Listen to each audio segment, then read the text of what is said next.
Negotiations are often cornering the other side. And I've even heard people use the term, which is a really bad technique that we've learned from lawyers. And in discussing this whole method of approach, each one of these things are referred to as tie downs. Well, what happens to you if you feel cornered? You feel trapped. You get angry. You got to get away from me, and you don't want to interact with me again. You didn't mention any of those things when I mirrored you. How do you put those moments of awkwardness in a negotiation where it doesn't destroy the relationship? That's the real key. And that's one of the things about the Black Swan method. It's different than anything else out there. Let's go!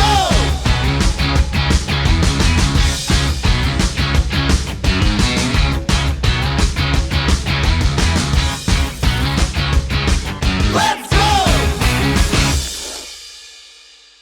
Hello, Chris. Welcome to Fika with Rice. I'm so excited to have you on the show because I've been waiting for, I think it's over a year now to get you on the show. I'm a very persistent guy, so I'm really glad that your team were able to find the time to get you here at Fika with Rice. Our audience would love to learn more about like negotiations, how to master negotiations in life and business.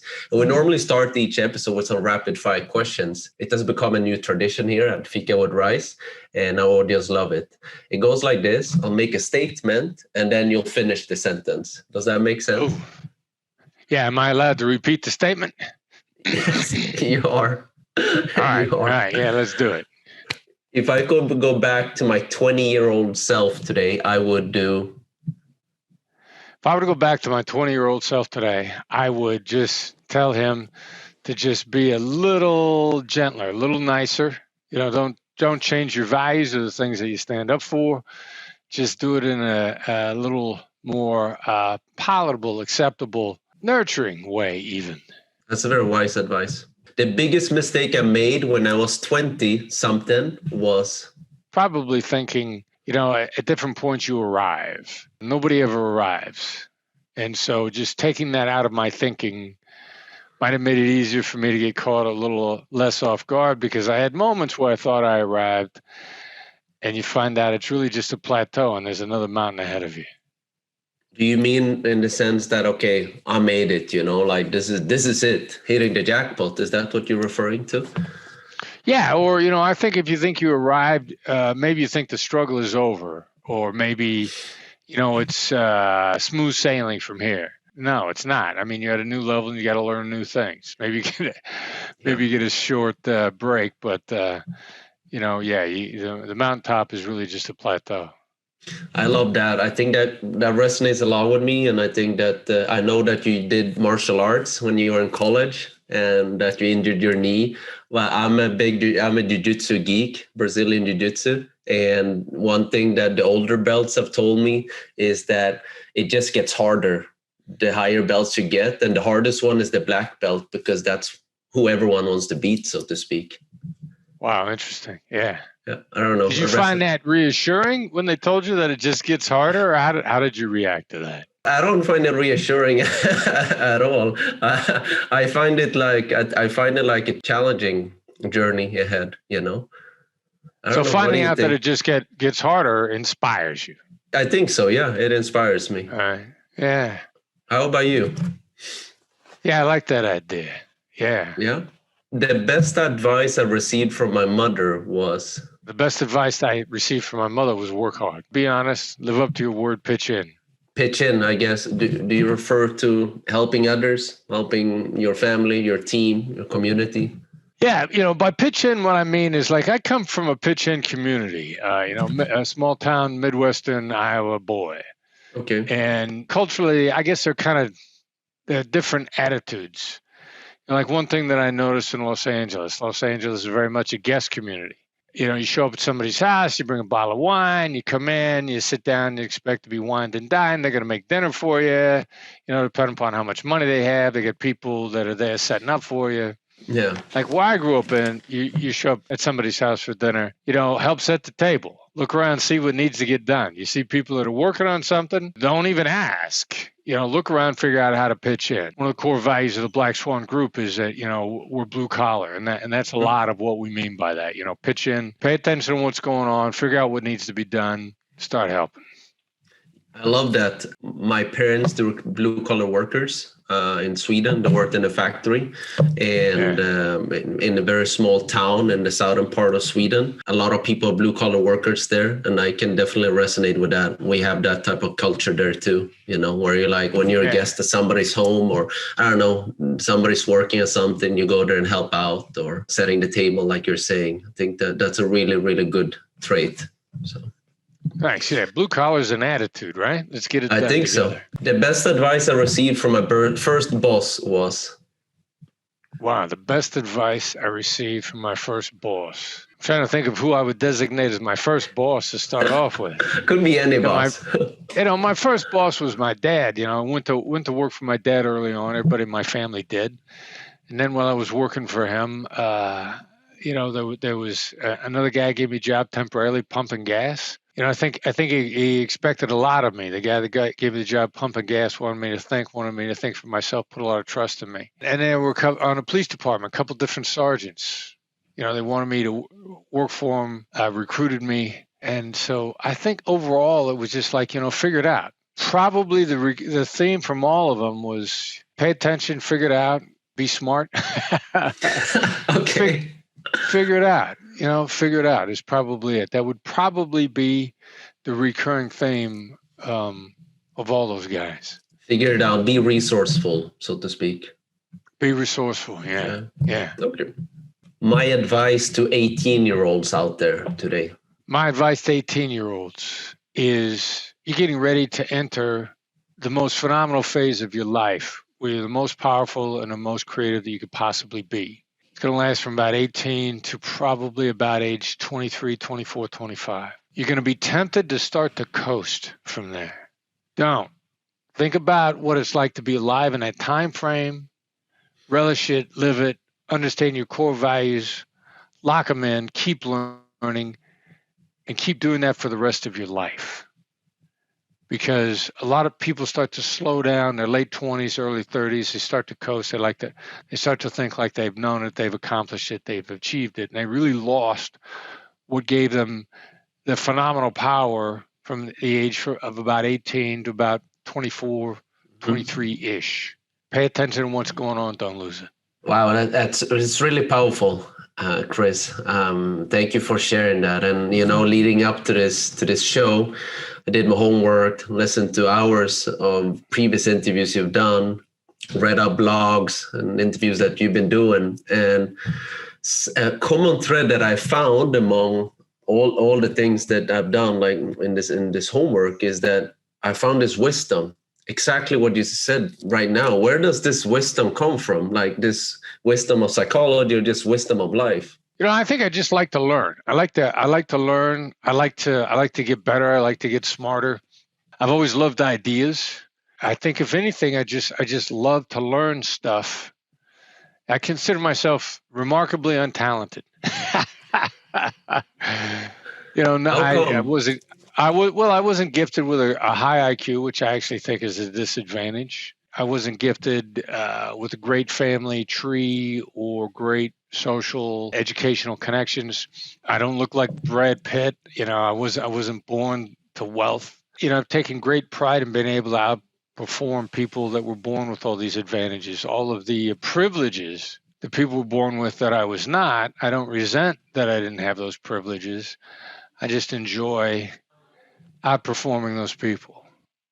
And you got to learn, you got to get better. And if somebody outperforms you, don't be afraid to learn from them. So I'm constantly willing to learn and want to bounce back. And also, you're going to have failures. Like the real learning, it's a cliche to say the real learning points are failures. The people that don't bounce back from failure, they're pretty worthless because you're going to fail. Philosopher, business leader, minister, I like a lot. A guy's name is Craig Rochelle. Okay. And one of his postings on Instagram he put up not that long ago was, being hurt is inevitable. Living hurt is a choice. So, yeah, you're going to get hurt. You're going to get wounded. You're going to get crushed. The lesson is potentially worth more than the pain if you learn the lesson. And so I've always liked to learn. Besides staying up to date on social media, and obviously from your work where you meet a lot of clients today through the Black Swan Group, what are ways that you do like to learn? The way I most consistently learn these days, because I'm very much into human performance. I'm a huge fan of this guy, Andrew Huberman, who's got a podcast, Huberman Labs podcast. Okay. I listen to it all the time. Neuroscience, health information, human performance information. Huberman is probably more up to speed on peer-reviewed, solid data in terms of human performance. You see a lot of stuff trendy that catches fire out there that may or may not be accurate. A number of years ago, everybody was talking about nightshades. Nightshade vegetables, fruits, very popular. Everybody's avoiding nightshades. Yeah. That's really gone away. And some of the healthier things happen to be nightshades. The data's gotten much more refined, but it got passed around a lot. Mm-hmm. A year ago, 2 years ago, but he was talking about intermittent fasting. Now, the massive amount of information being passed around by PhDs, but was unsourced, unverified. You get it from a PhD, and you figure like the PhD knows what they're talking about. Not true.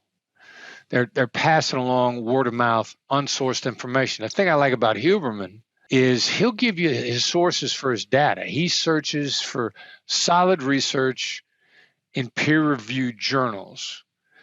Now, he suspects a lot of things that are true, but until he's found the research that indicates it's true, he keeps looking. When you listen to his stuff, it's got a pretty solid foundation, plus he tells you where he gets it from. And I never really understood why some PhDs, some doctors make me nervous and why others do not. A friend of mine once said, do they think they're Jesus? And a lot of people that are PhDs, they think that getting a PhD makes them Jesus. This is true because I said it's true. I get a PhD, therefore now I am the arbiter of the truth. And many times that they hold on to their own ideas that have been disproven, or there is nothing that validates their ideas, and they'll hold on to these ideas for 20 years. You get nothing but I think, without being tested in any way or peer-reviewed data. Now, Huberman, on the other hand, he's got the educational credentials to adopt that mindset, but he doesn't. He's like, this is what the data says, and I'm happy to be wrong. And occasionally, he gets corrected by the phenomenal guests that he has on. So at the moment, that's where I'm learning most of my stuff from on human performance. Because if you want to get better, whether it's negotiation, whether it's skiing, it's X Games, whatever it is that you want to do, it's all human performance at the end of the day. So how do where are you getting your information? And currently, I get most of it, not all of it. I'm learning a lot from Huberman. That's amazing. I love podcasts because it's a very easy way to get high level information, and you can be selective. Something you can do in the gym, something you can do when you're doing the dishes. So exactly. And which is exactly what I do. I get different moments throughout the day. Yeah. And I'm trying this stuff out, and I'm listening to a podcast. I'm pulling in information. Yeah, I'll definitely look him up. It sounds extremely interesting. I'm also a very big geek when it comes to human performance. Been reading books, blogs, and listening to podcasts about it too. And I definitely hear what you're saying about intermittent fasting. And there's always something new, so. Right. Yeah. Or then like Huberman's got a couple of guidelines, because I've heard everything on fasting from 12 hours to 7 days. And, what's the sweet spot? And you pick out the sweet spot for me, and I'll do it. And so, constant search of information, plus the health data is evolving. Like 6 months from now, it's going to be different. A year and a half from now, it's going to be different. Prior to this show, I told you, Chris, did tons of research. And one thing that struck out was you say that there are 3 types of cavemen people in this world. And I love that. 3 types, yeah. Yeah. For those in the audience that don't know, who are they and why are these important? Especially when it comes to negotiations, because we're negotiating every day in our lives, right? So. Yeah, exactly. And one of the real cornerstones of the Black Swan method is the recognition of the three types. Okay. And that's fight, flight, make friends. There were three cavemen that survived. If they saw a threat, they fought it, they ran from it, they made friends with it. The ambivalent caveman got eaten. He didn't survive. Fight, flight, make friends. Now, this was an idea that I was originally introduced to when I went through Harvard's program on negotiation, their negotiation courses, but both their exec ed and their winter negotiation workshop, which is their pinnacle annual negotiation event. It's phenomenal. They got super smart people. Bob Mnookin was running the operation at the time. Their first exercise was pretty much around the three types. This is based off of a psychological instrument called the Thomas Kilmann Conflict Mode Instrument. How do we approach conflict? TKI, Thomas Kilmann Conflict Mode. Kilmann broke it down into 5. They gave us Kilmann's exercise at Harvard, but then knocked 2 types out, left with 3. Very similar to what the Black Swan method believes in. I once asked Bob, why'd you knock the other 2 types out? I happen to agree, but what made you do it? He said, we think the other 2 types are really learned types, that there's just 3 basics. We took the idea from that and then we refined it. We asked more questions. We actually have our own instrument now where we think gives us a better look at which type you are. Fight, flight, make friends. For example, if you're the fight type, you think time is money. Like that resonates with me. Like I'm a natural born asserter. The fight type. I see a challenge, I want to take it on. I want to go right at it. About a third of the world is fight. If you say to me, time is money, like, yeah, time is money. Now, the make friends type. Buddy of mine, Joe Polish, runs a Genius Network marketing group out of Scottsdale, Arizona. I love Joe, and I'm a member of the Genius Network. He puts a blog post out once that says, time isn't money, relationships are money. Okay. And I'm like, what? Well, Joe's a relationship-oriented guy, a make friends kind of guy. Okay. So relationships are money. That resonates with Joe. Now, I can learn that, but that's not my natural instinct. My natural instinct is like, relationships are money, time is money. Now, the flight type is the analyst, and they're very analytical. They see conflict as being a waste of time. They're not running from conflict because they're scared of it. They see it as highly unproductive. They like information. So they believe information, data, is money. So whichever one of those 3 that you resonate with, when you're learning the Black Swan method, if you're willing to accept our hypothesis that the world breaks evenly into thirds, and we have the anecdotal, qualitative data, not scientifically rigorously organized, but we've literally tested well over, we used to say 10,000, the number's got to be at least 15,000 people globally, and found doesn't matter what country, gender, ethnicity, religion, sex, doesn't matter. You're in one of those 3 categories and the world breaks up evenly into thirds, which should frighten you because that means 2 out of 3 people you encounter are not your type. Mm-hmm. Yes. Now, how does this break down? At impasse, the types show up in a very big way. When things are going well, you're probably going to be okay. Same sheet of music, you resonate with each other, you got good rapport, you have trust. Type doesn't matter that much. But if you've got a negotiation impasse, I can guarantee you it's due to type. I can guarantee you it's due to a vast misunderstanding over the exact same words. Allow me to give you an example. What's the best example of this dynamic? Silence. People go silent in negotiations all the time. Yes, it's very powerful. It is powerful, but for vastly different reasons. Now, if the flight type goes silent when they want to think, because they're analyzing the data as it's being presented, they're analyzing what you've said, they've analyzed the information they've come in. Silence is an indicator of thinking all aspects through, even silence in regards to your emails. See, a very analytical CEO of a company that we were doing some training with once said, never answer an email in sooner than 36 hours. How come? Thinking.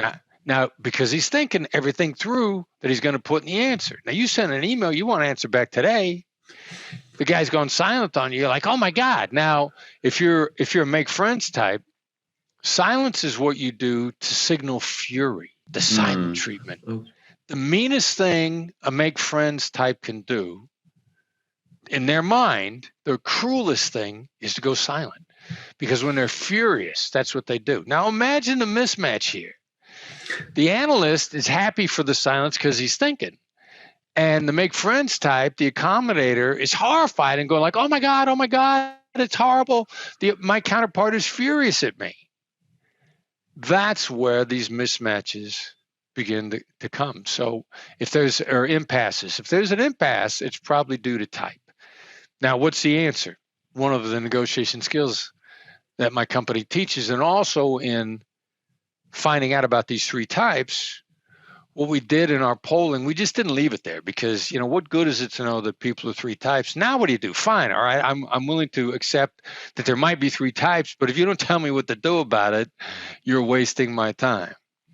Well, we asked each one of the three types when we took the polls, what skills of the Black Swan method do you want to have used on you to make a great deal with you? And all three types love labels and mirrors. They may not be number one on their list, but they're always in the top three. And so that's how you dial in early on, which is really about making it about the other side. What's the mirroring negotiation secret, so to speak? How does that work? How does that work? The mirroring, yes. What's the secret? No, the mirroring negotiation tactic, so to speak. How does that work, Chris? Okay, for everybody listening to us right now, what I just did was I mirrored you. Oh, yeah? Okay. And then I followed it up with dynamic silence. Okay. I waited. Yes. Because I also want to illustrate how silence works in a negotiation. I didn't start off by being silent. I used a negotiation skill with you, and I used a curious tone of voice. Curiosity is a superpower. Curiosity makes you anti-fragile. If you like Nassim Nicholas Taleb's book, Anti-Fragile, or any of his books, things that gain from disorder, things that gain from stress. Curiosity is a superpower. So when I was mirroring you, how did you feel? I felt very strange. To be honest, for those listening, I felt a little strange for a half second. Right. A bit unbalanced. You know what I mean? Right. And so the interesting point in that, I'm pulling information on you. So I'm gonna focus on what you said. And when you're analyzing somebody's reaction, often what they didn't say or what didn't happen is where the real learning is. Now, you said strange and probably maybe a little awkward, but there was no anger there.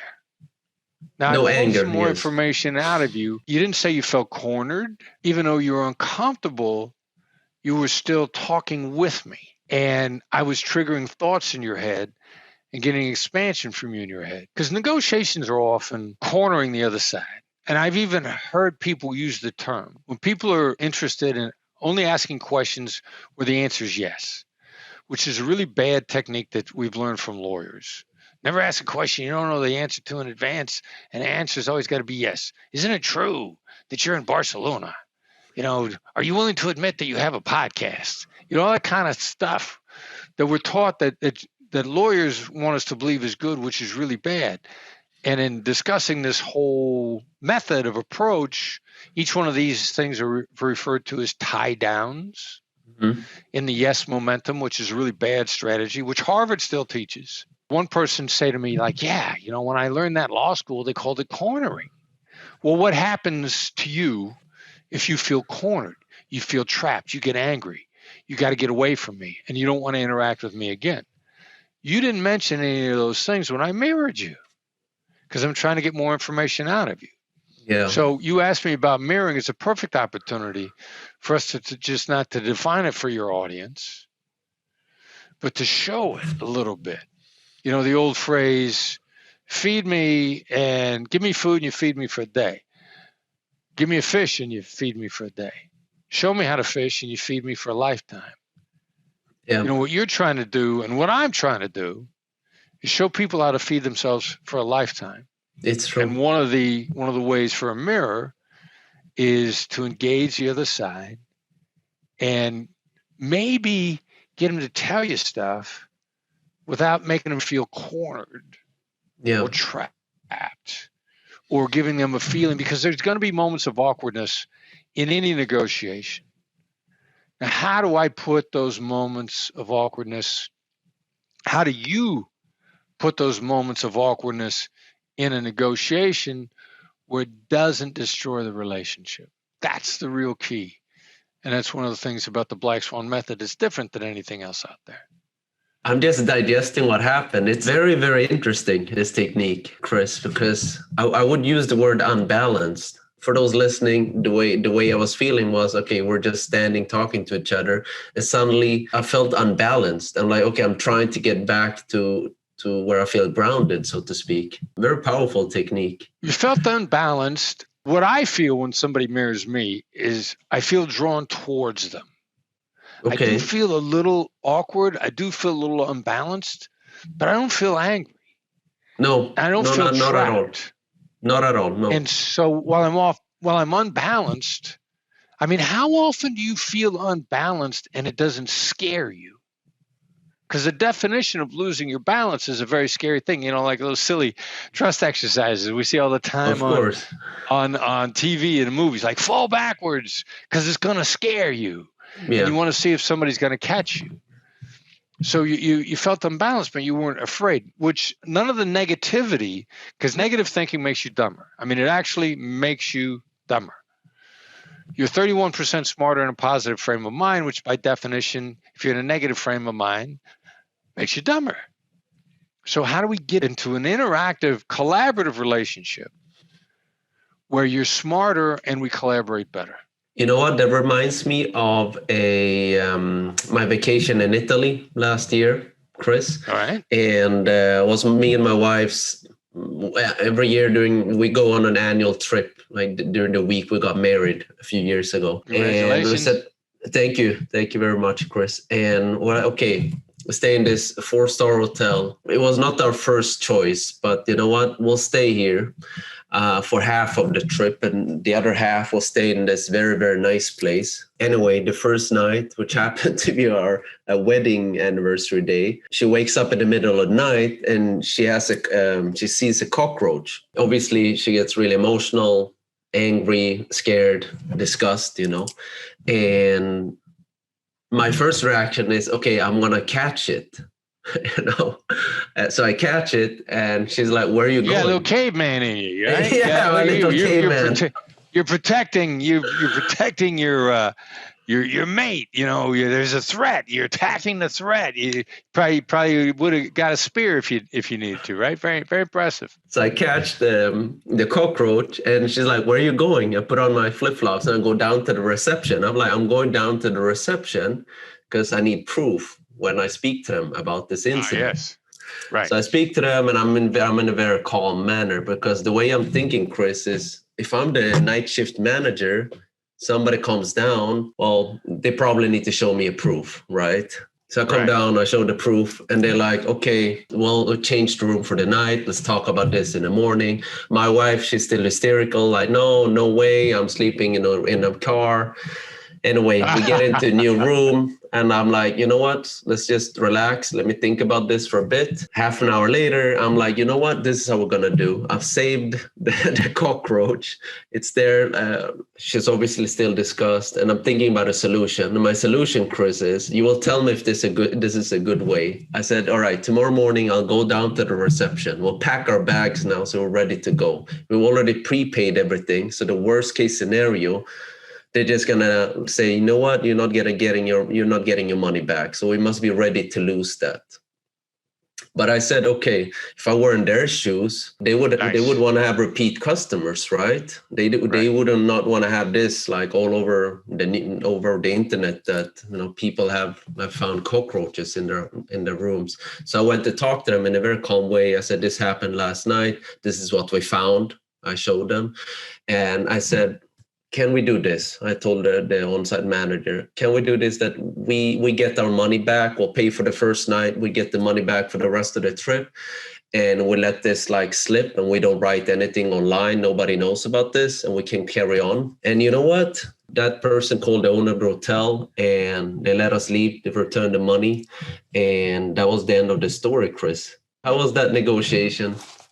Well, what I love about what you did, I mean, the real issue is you did it calmly.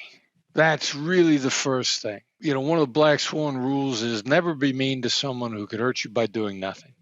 Okay. So, like, if you to come down demanding, angry, you'd have got one or two things out of the hotel clerk. Hey, I'm sorry, there's nothing I could do. He could hurt you by doing nothing because he wouldn't care about the consequences for the hotel. He'd have just been annoyed by the angry, demanding person. I see this all the time because actually he could have done that. What would have been more likely is he'd have given you a really small throwaway. Like, well, we can't refund the whole amount, but I can refund 10%. It's a throwaway for the other side. Yes. See this in hotels and in stores all the time. They throw 10% at you anytime they want to, as much as an annoyance cost to get you away from them. Now you're going to walk away, having gone downstairs demanding, realizing that you could have lost your whole deposit, and said to yourself, "Hey, I was demanding, I was angry, and I got a 10% discount." And then you go forward remembering that 10% victory, and that would be the way you were all the time, when in fact you have no idea how much money you're leaving on the table. Now, the mere fact that you went down calmly and got a full refund for the unused time was fantastic. So the mere fact that you lived by the rule, never be mean by somebody who could hurt you by doing nothing, or somebody who give you 10% to go away, you did a much better job than 90% of the people out there would ever have done. And those demanding types would have said, "I get 10%. That works for me." I've seen people do that over and over and over again. And so, yeah, you did a beautiful job coming down, staying calm, and just laying the situation out in a calm fashion. And also you demonstrated that you were perfectly willing to contently just depart the situation. It's not breaking off negotiations that cause problems. It's breaking off negotiations in an angry fashion that cause problems. And you were willing to depart without calling them any names, without any threats whatsoever. And that's hugely important. How it ends is the most important impression. My favorite classes in college was international negotiation. The second one was rhetorics. Of course. Yes, I really liked the international negotiation class I took when I did an exchange semester in Japan. But the biggest takeaway was that from that class, many, many years now after, was that we negotiate with ourselves each day, and that we negotiate, whether we like it or not, with our partners, with our colleagues, whether we feel sad, embarrassed, or happy or angry, at all times. And you mentioned emotions, being angry, being calm, something as a very, very important factor. One other thing could be dealing with being nervous. I wanted to ask you, Chris, because I'm sure a lot of people in the audience, for example, a very common negotiation might be you are coming to your performance review, you're coming to your annual review with your manager, who you may have a very, very good relationship with, but now it's time to talk money matters. How do we navigate our emotions when it comes to such an important subject to discuss? Navigating your own emotions when you're approaching any negotiation, let alone a job negotiation, it's a common challenge. So there's a couple of hacks, mechanisms, if you will, which is a better term than hack. Okay. And some of them are cliche, like the phrase, "Life happens for me, not to me." Which is, there's an advantage here. Let me be curious. I just got to find it. How do I get curious about what's going on? What am I missing? Now, your salary pays your bills, but it doesn't build your career. People are much better off if they go into the conversations with their boss, whether it be the opening job offer or whether it's the annual review, with a long-term view of how do you build your career. Now, how do you build your career, which also benefits your boss in the same way? One of the problems with most job negotiations, employer-employee negotiations, boss-subordinate negotiations, is the only time the employee talks to the boss, the employee wants something. In your performance review, you want something. When you walk into the boss's office, you want something. How are you conditioning the other side? Because tactical empathy is not about you. It's how does it look to the other side? Yeah. Not how is it fairly, should it be looked at, what's correct, what's fair, accurate. It's how does it look to the other side? Only. So if every time an employee walks into a boss's office, they want something, how do employees look to bosses? Selfish. Boss sitting there in the office. Nobody walks in the office trying to help the boss out. They only walk in when they want something for themselves. How do you change that dynamic? Shift your negotiation, your questions you ask. The best question you could ever possibly ask your boss. The best question. How can I be guaranteed to be involved in projects that are critical to the strategic future of our organization? That will shock your boss. Because with that question, you put yourself in a different category. You don't want something for yourself. You want something for us, our future. Everybody's making their decisions based on what they think their future looks like. Vision drives decision. What's your vision of the future? Suddenly you go from being a selfish person with your boss to somebody that wants to help secure your boss's future. Completely different conversation. Yeah. Now you're worth more to the boss because you're not in there for yourself, or the only other people that walk into the boss's office are the people that are in there to stroke the boss's ego, the sycophant, the bootlicker, the ego stroker. While that's very pleasurable for the boss, and it's better than somebody coming in there being selfish, it doesn't do the boss any good. It doesn't actually advance his or her career. You're just one less person on their back with their hands up. Yeah. But now when you're looking for the benefit of everybody, which includes a boss, that mere question transforms your identity to the boss. How do you become more valuable to the boss, which then puts you in a position to ask for more money, having demonstrated value? Now, the first thing that people say is, what happens if I demonstrate more value and I don't get more money? You have that conversation, having demonstrated the value. If you still don't get it, what you've done by having demonstrated more value, you've made your resume, you've made yourself more employable to other people. If you're not rewarded appropriately for what you've contributed, you're in the wrong place. It's like being in a bad relationship. Yeah, I agree. You don't go, how do I have a better relationship with a spouse? You find another spouse, a significant other, because you need people around you that make you better, particularly the people that you work with. I love that. Tactical empathy.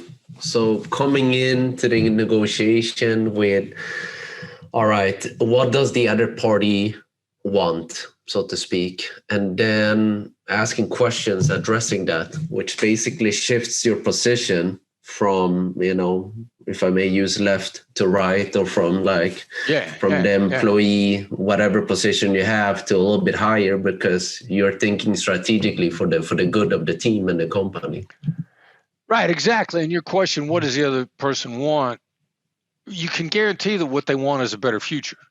Yes. Like everybody wants a better future. They want a better future for themselves, for their children. They want to make more money. They want to be in a bigger house. They want to give their kids a better education. They want to put better food on the table. So then, all right, so that's a given. The other side wants a better future. Look, I got to tell you, terrorists want a better future. Now, we may not agree on the path, but they want a better future for their children, for the people in their religion, the people of their ethnicity. Everybody's after a better future. So how do I contribute to a better future? What's this person struggling with? Go in and instead of asking, what's your future look like, throw out some significant ideas. And there's a big difference between the how question and the what question, because the how question is about integration and implementation. And it presupposes that we're going to work together successfully. Sort of skips over a step. And when you get into how, it's a completely different dynamic than any other kind of a question. I've learned that asking the right questions or asking questions in general, Chris, it's a very, very powerful art that really makes you level up in any career that you may have, whether you're an entrepreneur like yourself or like me, or whether you're just like a project manager, you're an author, whatever, like athlete, whatever you are, so to speak. Yes, absolutely agree that questions are an art. And if the only questions that you ask are questions designed to get a yes, then your artistic abilities are just not there. We've spoken a lot about emotional traits, being calm, tactical empathy. Right. What are other important traits that are important to possess in order to have a successful negotiation, whether that's negotiating with your spouse about doing the dishes, whether that's negotiating with a colleague about, hey, you should be doing this extra work. What are some extra traits that are really key, so to you would say, Chris? Well, being genuinely curious. Okay, we're going back to the curiosity. Curiosity is one, and never be so sure of what you want that you wouldn't take something better. Well, that's the reason to be curious, because you're looking to find something better. You're looking to find a better path that nobody has thought of. You got to hear and to get there, you got to hear the other side out. Yes. Like I'm reading. It's crazy, because I'm reading an article from one of the Harvard blogs earlier today that one of my colleagues had sent to me. And he said, thank God these guys are putting this stuff out there, because it's going to keep us in business. Like there's all this guidance in there, and literally nothing in it about hearing the other side out. Like listening. We had a saying in a hostage negotiation, what's it going to take to get the bad guy to surrender? He'll tell you. Well, what does that mean? You got to hear him out. You'll actually accelerate the whole process by hearing the other side out. I mean, so hearing the other side out and actually listening, because a curious tone of mind makes you say, like, how does this make sense? What's going on here? What are they thinking? What are the important things? The whole application of curiosity to hearing the other side out. Now, bang, suddenly stuff begins to jump out at you. Oh, this is obvious. This is what they want. Oh, this is obvious. This is what they want to do. Oh, now I see a better path for both of us. Like if you don't hear people out, you're never going to get that. And this, I got some really good friends at Harvard, people whose intellect blows me away at how smart they are. And so, but they live in a world that is, most of their instruction is making arguments. Nobody likes to be argued with. No. Instead of hearing the other side out. You said you were a former international hostage negotiator for the FBI for many, many years, Chris. And you said that hearing the other person out is really important. In a very stressful situation, negotiating with a terrorist or hostage person, how do you get the other person to open up to you, who he or she hasn't met? He knows that you're the enemy, so to speak. How do you get the other person to open up? And what's your thought process around that besides listening? Well, and then you got to feed them back and let them know that you are listening. Now, you got to get the opening statement out there. This is hostage negotiator is the ultimate cold caller. I've got to, in a real short sentence, say something that's going to catch you off guard in a really good way. I'm going to make you feel imbalanced, but I'm not going to make you angry. Very much like the mirroring that I used with you earlier. How do I get you unbalanced? Because if you're angry, if you're doing something as a terrorist that I don't agree with, if you're doing something as a business person I don't agree with, I've got to get you in a place where we can talk, where you feel like you can drop your guard. So hostage negotiator is probably going to say something. I'm going to call him and say, "Hi, I'm Chris." I'm not going to say anything more than that, because everything after that is noise and posturing. I'm Chris, a hostage negotiator with the FBI, been a hostage negotiator for 20 years. I'm not going with my resume. I just need you to know me as Chris. I need to appear human to you as quickly as possible. The quickest way is just give you my first name only. I'm Chris, just Chris. Okay. It's the way I get discounts sometimes in hotels or any other place. Talk to them. I'll be like, hey, I'm Chris. What's the Chris price today? And people laugh with me. But I become a human instead of a demanding customer. Same thing with hostage negotiation. I'm Chris. And I'm probably going to say something like, are you okay? And I'm going to say it just like that. Just like silence after. And silence. I got to be genuinely curious about you. You got to matter to me first before anything else matters. And then whatever your answer is, I'm gonna show that I'm listening to your answer. I'm gonna want to show that I'm really interested in you and what you have to say. Now that's going to make you feel unbalanced in a good way. And so then you're going to test me out a little bit. You're going to say a couple things to test me. You're going to see if I'm really paying attention. And then you're going to want to check to see whether or not I'm going to counterattack, if I'm going to argue, if I'm going to explain.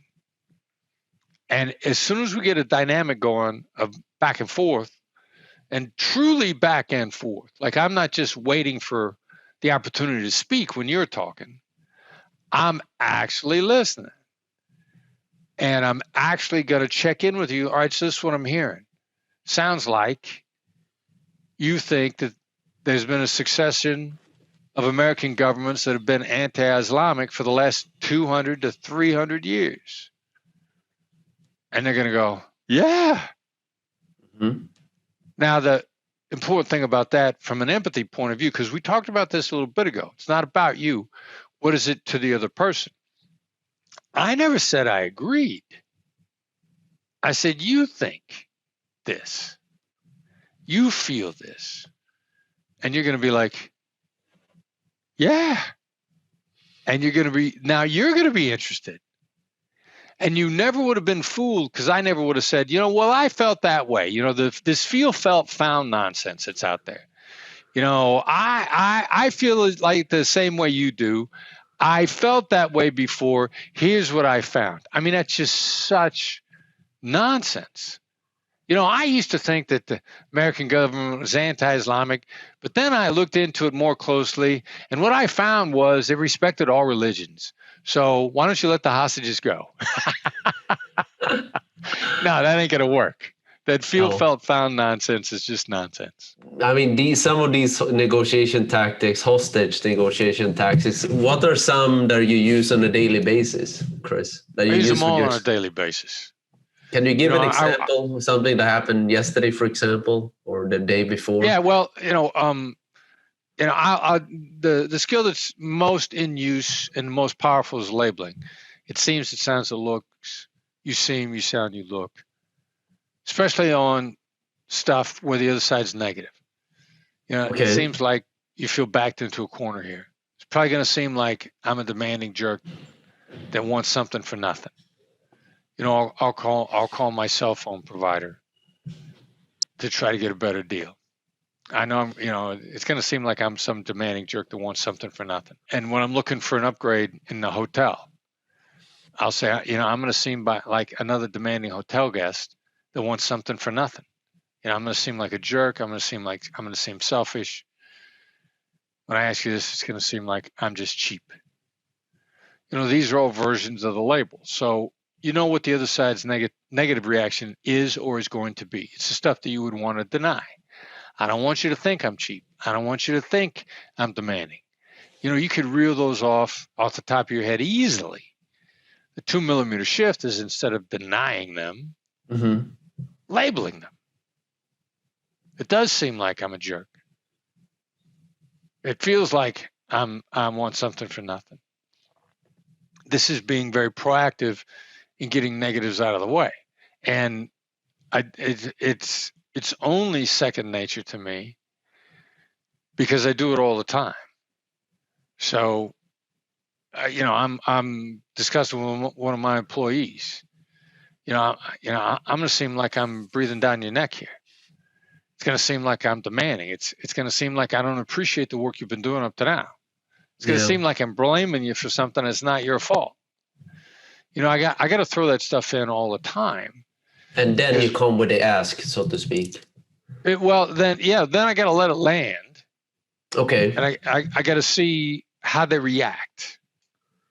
I got to let it appropriately diffuse the problem, the negativity, clearing somebody's head, because we need action. And what's going to get in the way of action is negative thinking. The number one thing that gets in the way of action is negative thinking. Most people think you pitch gain. Here are the benefits for doing this. That's a low win percentage. Like, it works some, it just doesn't work as much as it should, or it doesn't work as much as it could. Pitching gain is at best 20% as effective as eliminating losses. So, we know this. We refer to tactical empathy as the calibrated application of emotional intelligence. What's it calibrated by? Neuroscience. Neuroscience is pretty clear that our brain is predominantly negative. Mm-hmm. How do I calibrate the application of that knowledge? I get rid of the negative in your brain the most effective way possible by calling it out versus trying to get the positive to take over, which is the complete flip side of vast majority of persuasion and sales. So smiles helps a lot. Trying to deal the good vibe. Nice. Yeah, because then there's a place for positivity. Yeah. The point that you're making is there's still a place for positivity. It's not about being gloom and doom. And the smile is one of the most powerful things you could do. It triggers a neurochemical reaction on the other side, and it makes people want to collaborate. So yeah, there's a massive place for smiling. Yeah. I love that. Okay, it seems like, or it looks like you're tired. It looks like you're stressed. And okay. So, Chris, for those listening it's summer almost soon, they're going to go on vacation. They're going to ask for an upgrade once they arrive. They're going to arrive smiling. And what's the tactic that they're going to use exactly? What's the Chris discount they're going to be getting? And how are they going to get it? First of all, the issue is based on inventory on the other side. Okay. And I'm finding this on a regular basis because I'll go for a hotel suite upgrade. They don't got any suites, or they don't have them for the whole time that I'm there. Like, it's an inventory problem. Okay. And no one really can. Want one can fix that. Right. You want to discover the inventory. Like one hotel I was in, when I walk in, the parking lot's full of Range Rovers. I'm like, okay, very expensive vehicle. Parking lot's full of them. They got a bunch of people in a hotel. And I'm thinking like, a bunch of rich people, how many suites are available? I get inside and I see every female I see is dressed like she's on her way to a wedding. Because she is. There's a big wealthy family holding a wedding at the hotel then. And they are dumping money on this hotel. And the guy looks at me and goes like, we got a wedding here this weekend. We don't have any suites. I'm like, awesome.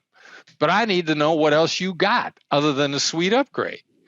And I ended up getting discounts at the bar. Because the other thing too is you want to, never be so sure what you want that you wouldn't take something better. If they don't have it to give to you, you got to ask in a way that makes them like you. Yes, of course. So you could ask for other stuff. Yeah. So when I start my approach for the hotel upgrade, tactical empathy. It's not about you. How's it to the other side? Hotel clerk is like being pushed 10 different directions. Everybody's demanding. First thing, when you start asking for stuff, you're going to seem like another pushing, demanding customer. That's what I'm going to say. Look, man, I'm getting ready to say something you just don't want to hear. Because does he want to hear this? No. So what do? I start out by saying that, like, look, you just don't want to hear this. This is probably going to ruin your whole day. Now, sequencing is very important You got to get them in a moment. You got to get people in a moment when they can listen to you. You walk into a hotel, you got to give them your ID. Let them find your reservation if you have one first. Because they're busy looking at the computer multitasking. Nobody listens when they're multitasking. Guy's busy looking up your reservation in the computer. He's not going to hear a word you're saying, guy or gal. So let them find you. Then you got to get their attention. Like, look, I'm getting ready to say something you're just not going to like. You're not going to want to hear this. And then you got to stop, because every negotiation technique that you use, you got to let it sink in. You can't keep going. You got to proceed when the other side's ready. You got to listen with your eyes. Listen with your eyes. Listen with your eyes. Listen with your eyes. What does that mean? It means you're looking at them. You're evaluating their reaction. You're watching the look on their face. You're waiting for them to give you the go-ahead. And they're going to go like, okay, what is it? Now, by the way, you can do this in front of other hotel guests. You can do this in front of other hotel employees. I once did this in front of the person's boss who was standing right there. There was another woman at the keyboard next to her, and I didn't know that was her boss. I didn't know who the heck it was. It was her boss. And so I lay all this out. Now, if I'm getting ready to make the ask, what do you seem like? Another selfish customer who wants something for nothing. Diffuse the negatives by calling them out as is. Yeah. The mistake would be denying it. I don't want to seem. That's the horrible way. The 2 millimeter shift, the Black Swan way, I am going to seem. I'm probably going to seem. That tiny little shift changes everything. Probably going to seem like another demanding hotel guest who's cheap, wants something for nothing. I they're love a little that. relieved. Yeah. It's like, All okay, right. I'm just being honest. Like, I want that upgrade. But Chris, let's say that they don't have inventory. Like, okay, I can't do this, Chris. How do you diffuse them to another ask then? I assume you need to be ready for that ask in your mind, what you want to get. Or like in a place that was full of Range Rovers, off the top of my head, I'm good at no-oriented questions. Is it ridiculous? Is this a problem? Are you against? Is this a bad idea? I practice those all the time. I never ask for yes. I always ask for no. If I'm going to make an ask, it's going to be a no. So I look at the guy in that instance and I go like, is it ridiculous for me to ask you to make it up for me at the bar? Now think about the absurdity of that question. Make it up for me at the bar. Is it ridiculous? But has this guy got anything he's got to make up for me? I'm here asking for free stuff. And I'm asking like he's got to make it up to me. Like, is it ridiculous for me to ask you to make it up for me at the bar? As if he did something wrong because I'm asking for free stuff that he can't give anyone. Yeah. And this guy bribes him. No. As a matter of fact, and he comes around the counter to me. He says, let me give you a number of coupons. These are all good for free drinks at the bar. And he lays a bunch of them on me. I'm like, all right. And he's happy as a clam. Oh, wow. Okay. So it's, again, we're going back for those listening on how we're framing the questions. Exactly. It's really important. It's really important. I never make an ask where the yes gets me my ask. Never. I am out of the yes business entirely. The Black Swan method, the Black Swan Group, we are out of the yes business. We get way more than anybody else does. We make all our asks. If we make the ask, if we close, it's always with a question where the answer is a no. Chris, I have a last question because I know we are in a tight schedule, but often when we negotiate, the other party gets defensive. And it happens very often, whether you're an employee, you're negotiating with a colleague on a group project, whether you're a student, you are negotiating with the other students when it comes to a group project, whether you're arriving in a hotel, the hotel clerk is having a bad day, is not willing to engage with you, the other party gets defensive. I'll give you a concrete example what happened to me. During COVID, we realized that one of our long-term partners, marketing partners, they were not delivering as much value as they normally would. Long-term partner. We've been doing business with them for a long time, Chris. So I thought, you know what, we need to renegotiate the terms because we're not seeing the fruits from what we're paying, so to speak. And they were very defensive about it. Right. Why are people defensive, and how do one approach this? Yeah, why are people defensive, and how to approach it? You got to deactivate the negatives. You got to. Okay. There are a couple reasons why people are potentially defensive. They get problems on their side. They got implementation problems. That's embarrassing. They got money problems on their side. That's embarrassing. Okay, yes. They're not making as much as they thought they were going to make. Yes, okay. That's embarrassing. So you start out by taking a couple of educated guesses. A real broad one that works really well to start off with is label format. Look, it seems like you guys have good reasons for the way things have gone. Mm-hmm. It seems like you guys seems like something's getting in your way beyond your control. That's making it impossible for you to comply with the terms of the contract. You got to find out what's really going on if you're going to fix it instead of going sue them, which then is just like the only people who are happy in lawsuits are lawyers. And they want to keep that lawsuit going for as long as possible because you're an ATM machine, and they want to keep tapping that ATM machine till there ain't no more money left. Lawyers are really good at running up bills. So suing people, taking legal action should be a non-starter. You got to figure out if you can renegotiate it or if you stop throwing good money after bad, which is just break off. You got to get the other side talking. It was a subcontractor negotiation. One time, student in my class, subcontractor is not performing. The counterpart is not living up to the deal. And the person in my class says to him, seems like you got good reasons for not implementing the contract. Just like that, real nice, not an accusation. Okay. And the other guy said, no, we don't. And then they worked it out. Yeah. But it was embarrassing for the other side, and the way you get it out of them, because in their mind, how is it to them? From their point of view, they got good reasons for not doing it.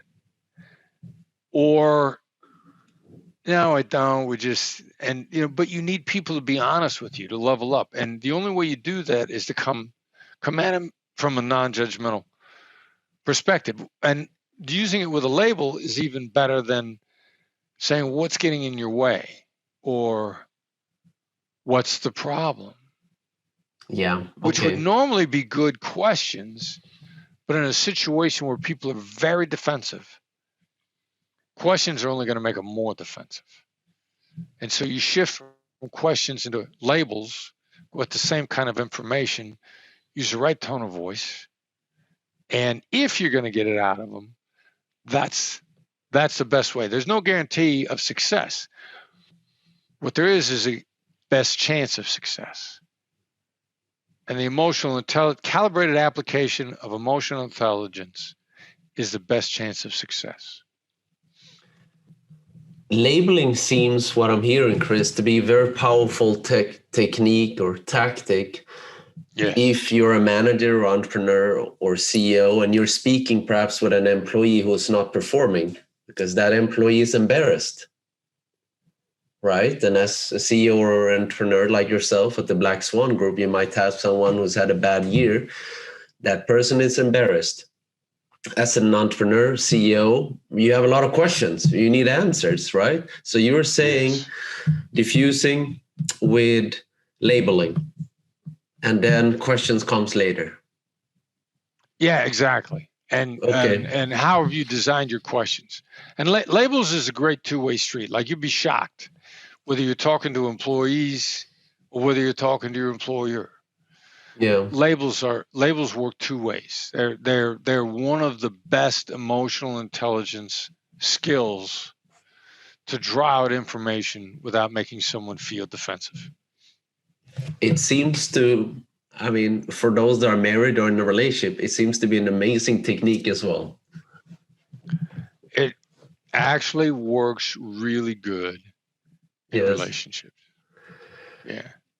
It's been a pleasure to have you on the show, Chris. I've learned a lot. I'm sure our audience learned a lot as well. And I wanted to ask you, where can people find more about you online, and where can they learn more about the Black Swan Group and your amazing book, Never Split the Difference?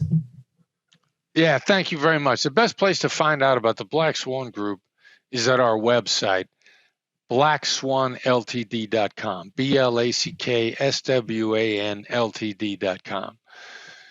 Now, there's a number of free things that you can get off the website, which is a great price, but only if it's useful. And the most valuable first move is to subscribe to our negotiation newsletter, our blog. Upper right-hand corner of the website, there's a blog tab. Click on that. There's a library there of concise articles with actionable information to help you become a better negotiator. You can search the library. While you're searching for any sort of specific topic, sign up for the newsletter so that you get it emailed to you on Tuesday mornings, wherever you are, concise, actionable. Then the newsletter, the blog, becomes the gateway to everything. Amazing. Everyone, check out the blackswanltd.com, and everyone check out Chris' book as well, Never Split the Difference. Just for everyone to know, it has over 40,000 five-star reviews on Amazon, and it's an amazing read. I've read it myself and highly recommend it. Thanks again, Chris. It's been a blast. Yeah, I've enjoyed it. It's been an absolute pleasure. Thank you. It's been an honor. A lot of gratitude for listening to Fika with Rice. I really mean that. If you like the show, I would love if you can leave us a 5-star review, whatever you're listening to your podcast. It helps us so much to get the word out there to other listeners. If you have any questions or any feedback, I would love to hear from you. I'm just a DM away on Instagram or TikTok at Freddie van Huynh. So looking forward to hearing from you guys. Thank you so much. Let's go!